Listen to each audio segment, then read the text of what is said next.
Saya Sri RM, Simanung Khalid, lebih dikenal dengan nama Sri RM. Dulu kuliah di USU, Fakultas Teknik, jurusan Arsitektur, sempat bekerja di beberapa lembaga pendampingan masyarakat. Tapi kalau saat ini lebih aktif melakukan perencanaan arsitektural dan perkotaan, sesekali melakukan studi-studi sosial dan menulis. Saya pada saat 98 itu sudah semester tahun keempat ya, tahun keempat kuliah karena saya angkatan 94. Tetapi sebenarnya aksi-aksi mahasiswa 98 itu sudah dipicu sejak 97. Jadi mulai dari Desember 97 itu sudah ada aksi-aksi maraton dari gerakan mahasiswa Medan. Nah, itu isu yang dibawa itu adalah isu-isu populis ya, isu-isu kerakyatan, turunkan harga, seperti begitu, cabut duifungsi ABRI. Nah, itu pada saat itu.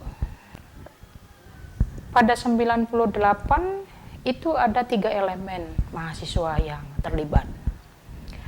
Yang pertama, organisasi intrakampus sendiri ya.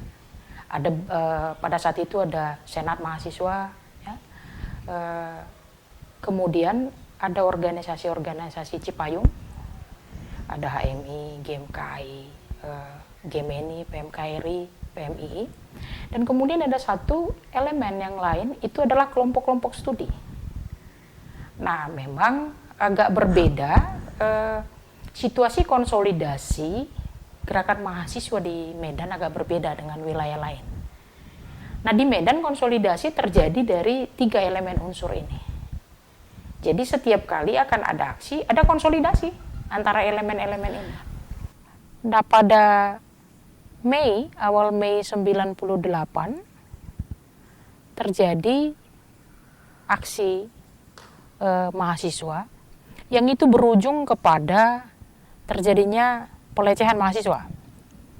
Jadi konteks pelecehan seksual yang menodai gerakan reformasi itu ada 2 yang dikenal di tanah air.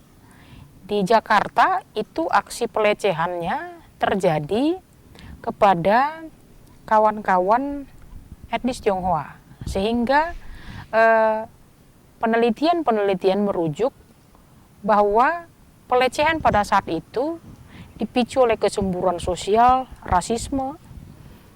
Tetapi penting untuk digarisbawahi bahwa pelecehan seksual yang dilakukan terhadap aksi mahasiswa di IKIP pada saat itu, Unimed sekarang, itu adalah pemberangusan terhadap suara perempuan itu sendiri. Kenapa? Karena kita harus melihat tidak banyak loh mahasiswa yang perempuan yang terlibat di dalam aksi. Jadi ketika mereka terlibat dan kemudian terjadi pelecehan, yang dilecehkan itu adalah gerakan mahasiswa itu sendiri. Dan itu adalah satu bentuk pembungkaman terhadap suara-suara perempuan. Nah, pada saat itu kita yang selama ini banyak terlibat di dalam aksi, kawan-kawan perempuan itu melihat bahwa ini perlu untuk diadvokasi. Waktu itu saya berdua dengan kawan Dini Usman itu keliling ke IKIP, karena pada saat itu informasi soal siapa korban, seperti apa kejadian, itu sangat tertutup, rapat pada saat itu. Barangkali ada tekanan, kemudian juga ada tabu untuk membicarakan itu, tetapi masyarakat juga menyaksikan pada saat itu bahwa ada tindakan kekerasan itu, sehingga kami memberanikan diri untuk melakukan investigasi kecil-kecilan lah, mengetuk dari satu tempat kos ke tempat kos yang lain. Hasilnya kami ditolak. Tidak ada yang mau bersedia untuk menceritakan apa yang terjadi pada saat itu. Tapi memang pada saat itu kita masih muda, masih ngotot, masih keras kepala. Kita berpikir bahwa itu kebenaran yang harus diungkap. Sehingga kita tetap meneruskan mengetuk beberapa pintu kos yang lain. Pada malam itu hujan lebat. Saya dan Dini itu terkena hujan. Jadi baju kami basah kuyup sampai bisa diperas. Tapi kami pada saat itu mengetuk satu pintu dan mahasiswi itu nampaknya sangat terharu melihat kami dalam keadaan basah kuyup. Akhirnya kami diterima masuk di kamarnya dan mulailah cerita itu. Kesaksian itu mulai diungkapkan dan kami berjanji tidak menyebut nama. Tapi kami pulang pada malam itu dengan Dini dan menuliskan apa isi kesaksian itu pada sebuah lembar selebaran. Kita cetak pada satu rim kalau tidak salah waktu itu. Kita bagi-bagi. Itu menjadi selebaran yang memang membakar semangat untuk melawan pelecehan yang terjadi pada saat itu. Di samping itu juga dilakukan konsolidasi kepada kawan-kawan elemen-elemen yang lain dari semua universitas. Sehingga pasca aksi reformasi tanggal 20 Mei dan pasca jatuhnya Soeharto, kita menganggap penting untuk tetap melindaklanjuti isu pelecehan ini. Nah, waktu itu ada beberapa kali konsolidasi aksi. Saya waktu itu disepakati untuk menjadi pimpinan aksi. Kita waktu itu melakukan orasi keliling di USU ini. Titik kumpul pada saat itu kita sepakati pendopo. Dan jujur pada saat itu kita tidak pernah berharap bahwa akan ada aksi besar di situ. Karena pada saat itu ada ketakutan-ketakutan dari kawan-kawan aktivis perempuan untuk membicarakan ini juga pada saat itu. Tetapi kita terkejut ketika di pendopo kawan-kawan dari Nomensen sudah hadir sekian ribu. Kemudian di jalan kawan-kawan Unika bergabung. Ada sekitar 3.000 massa pada saat itu. IKIP sendiri menurunkan hampir 5.000 massa pada saat itu. Nah, siap atau tidak siap, massa itu harus kita pimpin pada saat itu. Dan memang teman-teman pemimpin-pemimpin massa yang ada dari universitas pada saat itu menyepakati bukan persoalan berapa banyak massa, tapi bagaimana ini barisan bisa tetap lebur menjadi satu.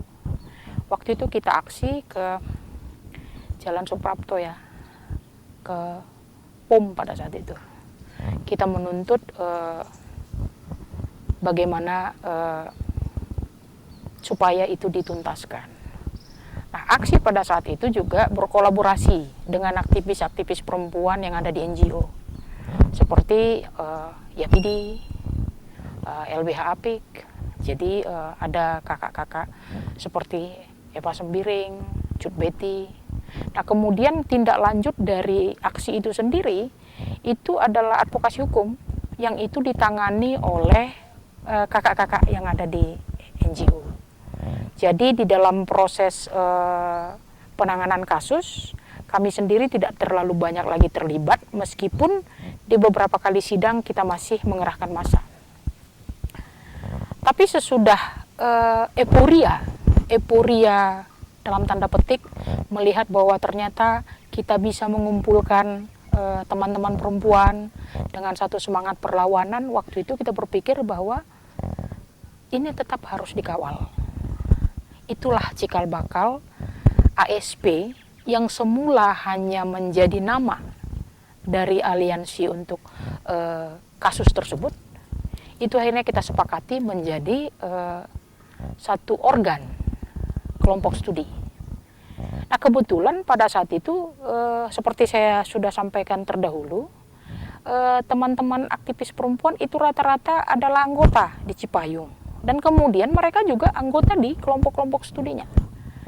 Sebut saja misalnya kawan Judit ada di KSMM, kawan Dini ada di KSMM, Anggi juga seperti itu. Nah, kalau kawan-kawan seperti Christine, Helmi, Susi, Wendy, ya kan, itu ada di formasi.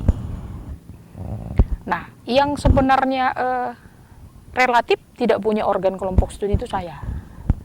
Jadi sebenarnya pada saat itu pilihan kenapa memilih saya menjadi ketuanya barangkali karena bisa lebih berkonsentrasi, belum punya kelompok studi. Nah, akhirnya kelompok studi ini menjadi tempat ngumpul, tempat berdiskusi kawan-kawan yang itu adalah lintas universitas. Jadi ada kawan-kawan dari Unika, kawan-kawan dari Unika, ada Linda, ada beberapa nama yang barangkali perlu nanti diingat lagi ya. Kemudian ada kawan-kawan dari Nomensen. Nah, kawan-kawan dari IKIP sendiri akhirnya tidak terlibat lebih jauh karena mungkin faktor geografis ya, terlalu jauh dari IKIP ke daerah Padang Bulan, daerah Tanjung Sari pada saat melakukan diskusi. Sehingga waktu itu akhirnya semakin mengerucut kawan-kawan yang ada di Unika, kawan-kawan yang ada di USU. Nah, kemudian pada saat itu kawan-kawan Dini, Anggi dan kawan-kawan yang lain juga membentuk satu kelompok perempuan. Itu Asufah. Nah, kawan-kawan memilih lebih berkonsentrasi di sana dan kami tetap tinggal di ASP. Tapi ASP ini menjadi satu semangat baru pada saat itu. Isu gender itu menjadi materi pelatihan kawan-kawan di kelompok studi yang lain. Jadi ketika ada pelatihan kelompok studi misalnya KDN atau yang di Tanjung Sari, mereka pasti meminta kita untuk membawa materi ke sana, menyemangati kawan-kawan aktivis perempuan. Seperti itu juga ketika misalnya STT Abdi Sabda atau kawan-kawan di universitas yang lain, ada semangat seperti itu pada saat itu. Nah, apa yang dilakukan oleh organisasi ASP ini? Ya secara jujur tidak banyak yang dilakukan. Kita lebih banyak pada saat itu terlibat di dalam aksi-aksi. Memang pada saat itu hampir 1 tahun lebih barangkali maraton betul itu aksi.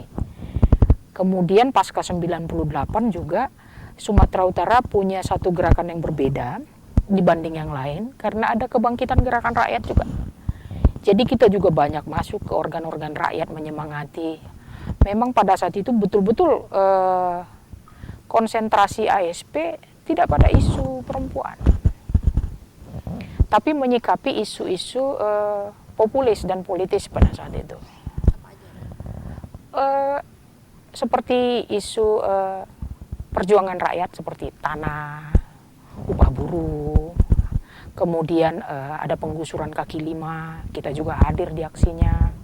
Kemudian kalau yang isu politis tadi yaitu Soeharto sudah turun, agenda berikutnya adalah waktu itu tuntutan bubarkan Golkar, kemudian cabut dui fungsi TNI, itu pada saat itu. Juga ada tuntutan soal pemilu dan sebagainya macamnya, itu menjadi konsentrasi. Kabar baiknya pada saat itu advokasi terhadap kasus pelecehan mahasiswa itu ditindaklanjuti secara hukum. Dan ada kalau saya tidak salah 7 orang aparat keamanan yang memang itu dipecat dari jabatannya. Untuk lebih lanjut bisa dilihat pada dokumentasi kawan-kawan LBH Apik yang memang pada saat itu terlibat di dalam persidangan. Pasca terjadi reformasi, kemudian ASP vakum dengan sendirinya karena akhirnya masing-masing mengambil kesibukan masing-masing. Ada yang bekerja, ada yang berumah tangga, ada yang berkarir, membesarkan anak, seperti itu. Tetapi semangat persaudaraan itu masih tetap kita jalankan begitu. Nah, memang menjadi satu kerinduan juga untuk bagaimana membangun satu gerakan perempuan lagi ke depan gitu. Kalau kita bicara demokrasi, untuk mengakomodir segala perbedaan yang paling hakiki dan akan pernah tetap ada di muka bumi adalah perbedaan jenis kelamin. Itu tidak akan pernah hilang. Bangsa-bangsa kita tidak tahu apakah suatu hari kelak akan menjadi satu bangsa. suku-suku suatu saat kita tidak tahu apakah akan menyebutkan dirinya dengan suku itu atau akan musnah. Agama juga kita tidak tahu. Tetapi yang namanya perbedaan jenis kelamin akan tetap ada sepanjang sejarah manusia ada. Nah, laki-laki dan perempuan memikul takdirnya sendiri-sendiri. Secara politis ini harus dipandang sama, diperlakukan sama secara politis. Bukan untuk meniadakan perbedaan, tetapi untuk melakukan keadilan atas perbedaan. Saya mungkin agak punya pendapat yang berbeda dengan beberapa kawan-kawan. Buat saya, perjuangan perempuan bukan untuk meniadakan perbedaan, tetapi justru untuk menerima satu keadilan, perlakuan yang adil atas perbedaan. Misalnya, karena perempuan punya beban, punya tanggung jawab yang sangat luhur untuk meneruskan kehidupan di muka bumi ini melalui bereproduksi, punya anak, menyusui, itu harus dihargai dan kemudian diberikan makna. Melalui apa? Melalui perlindungan hukum. Melalui apa? Melalui pengaturan norma-norma sosial terhadap itu. Bukan dalam kategori melecehkan, meremehkan, bukan. Tetapi memandang bahwa itu adalah satu peran yang memang harus dijaga. Nah, kemudian apakah perempuan harus menjadi domestik atau harus bekerja di sektor publik? Itu adalah pilihan masing-masing orang. Nah, kemerdekaan itu ada pada masing-masing orang dengan segala macam konsekuensinya. Tetapi tugas kita adalah menjamin bahwa perempuan aman dimanapun dia berada. Nah, pelecehan di tempat pekerjaan itu harusnya tidak terjadi. Ketidakadilan penggajian itu juga tidak harus terjadi. Gitu. Dan kemudian semangatnya adalah seminim apapun yang ada di sana, sebenarnya harus ada strategi untuk menjadikan suara itu lantang dan terdengar. Karena kondisi hari ini memang tidak banyak perempuan yang tertarik persoalan politik, tidak banyak yang bernyali secara politik, dan tidak banyak yang memang dengan sistem politik saat ini yang punya amunisi juga untuk masuk di dunia politik. Nah, berarti apapun ceritanya, mereka kan adalah orang-orang yang terpilih, teruji kan. Mari kita semangati supaya mereka lebih lantang bersuara di situ. Sehingga secara regulasi, perlindungan terhadap perempuan itu bisa ditetapkan oleh negara. Pengalaman sewaktu mencaleg kemarin, ya ada satu evaluasi bahwa elektabilitas itu kan ditentukan oleh beberapa hal. Tidak cukup hanya pikiran-pikiran yang bernas, tidak cukup hanya gagasan-gagasan. Soal popularitas, kemudian seberapa mengakar kita di akar rumput, seberapa besar masyarakat mengenal kita. Ketika kita mau melawan praktek money politik, seharusnya kan ada kerja keras untuk membangun komunitas-komunitas sebagai kantong-kantong basis suara. Nah, itu yang barangkali terlupa dan terlewatkan pasca reformasi kemarin. Sehingga memang dengan persiapan hanya beberapa bulan lalu turun ke bawah itu tidak cukup. Itu sebabnya kenapa saya sendiri pun sekarang memilih untuk kembali bekerja membangun ormas. Itu sebabnya sekarang kita menjadi Ketua DPC Pospera Kota Medan juga. Karena apa? Karena kita melihat tidak mungkin melakukan satu gerakan penyadaran tanpa ada organisasi, tanpa ada institusi. Nah, ini barangkali juga menjadi satu pelajaran juga untuk gerakan perempuan, bahwa tidak mungkin gerakan ini akan berhasil kalau tidak ada organisasi-organisasi memang yang ditumbuhkan dan dibangun. Harus lebih banyak lagi. Sekarang sebenarnya pemimpin-pemimpin perempuan sudah lebih mudah untuk diterima. Persoalannya barangkali kita yang tidak mengambil kesempatan itu. Nah, hal yang saya sesali adalah di tahun 99 saya sudah ditawari menjadi caleg. Tetapi pada saat itu anti politik. Ingin merubah tapi anti politik. Ini kan suatu ambigu gitu ya. Ingin merubah keadaan, ingin merubah negara, ingin berkontribusi, tapi tidak mau berpolitik begitu. Saya menolak betul itu. Bahkan pada tahap pemilu 99 kita memilih golput. 2004 juga masih menolak, 2009 menolak begitu. Nah, kemudian ujuk-ujuk di 2019 tiba-tiba merasa bahwa ingin merubah dan tiba-tiba ujuk-ujuk jadi caleg. Ini kan ada rentang waktu yang sangat panjang. Ada waktu yang sebenarnya terlewat. Saya bayangkan pada saat itu, ya kenapa kalau saya mencaleg tahun 99, biar aja kalah. Kalau saya kalahnya tahun 99, saya punya 20 tahun ya untuk mempersiapkan diri. Tapi ketika saya kalahnya 2019, apakah saya masih punya energi untuk 2024? Itu kan pertanyaan. Nah, makanya kepada kawan-kawan perempuan yang masih muda, jangan malu-malu, berpolitik lah. Rame-rame saja mendaftar ke partai politik manapun. Tuangkan aspirasi, belajar di sana. Bahwa kita akan menderita karena pilihan itu, akan ada lebam-lebam politik, itu adalah hal yang biasa. Tapi kalau lebamnya sudah tua seperti kita, bagaimana mau meraih kemenangan? Pejuang perempuan tidak harus tampil sebagai senadesa warriors begitu, tidak harus seperti itu. Tapi lewat apa karya yang bisa dia lakukan. Nah, ini barangkali ya ketidaktahanan melihat ketidakadilan. Itu yang barangkali menjadi semangat untuk tetap melakukan bersuara begitu. Nah, kemudian yang menjadi pesan barangkali buat kawan-kawan perempuan, mungkin hari ini ada ketidakpercayaan diri kita untuk berbicara soal isu perempuan. Karena apa? Karena kita merasa kita juga masih menjadi korban di tengah pusaran itu. Mungkin ada yang menjadi korban kekerasan di lingkungan pekerjaan, ada yang menjadi korban kekerasan di lingkungan rumah tangga. Mungkin ini yang membuat kawan-kawan perempuan merasa tidak percaya diri. Kenapa aku harus membela orang lain sementara aku tidak mampu membela diriku? Satu hal yang harus kita garis bawahi adalah, kalaupun kita masih korban hari ini, kita harus bisa membangun dunia yang lebih baik besok.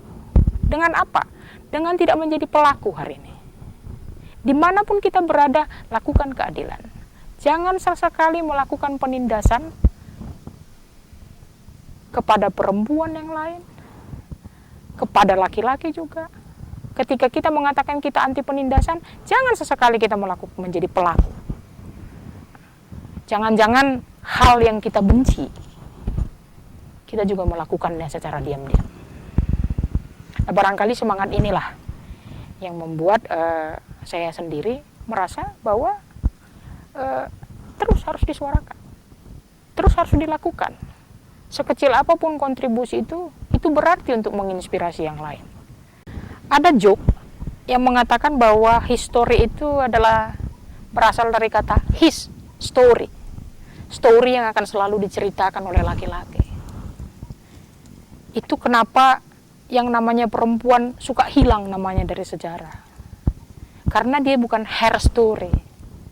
Jadi barangkali terima kasih untuk wawancara ini. Semoga kawan-kawan perempuan semakin giat untuk mendokumentasikan, semakin giat untuk menuliskan sejarahnya sendiri.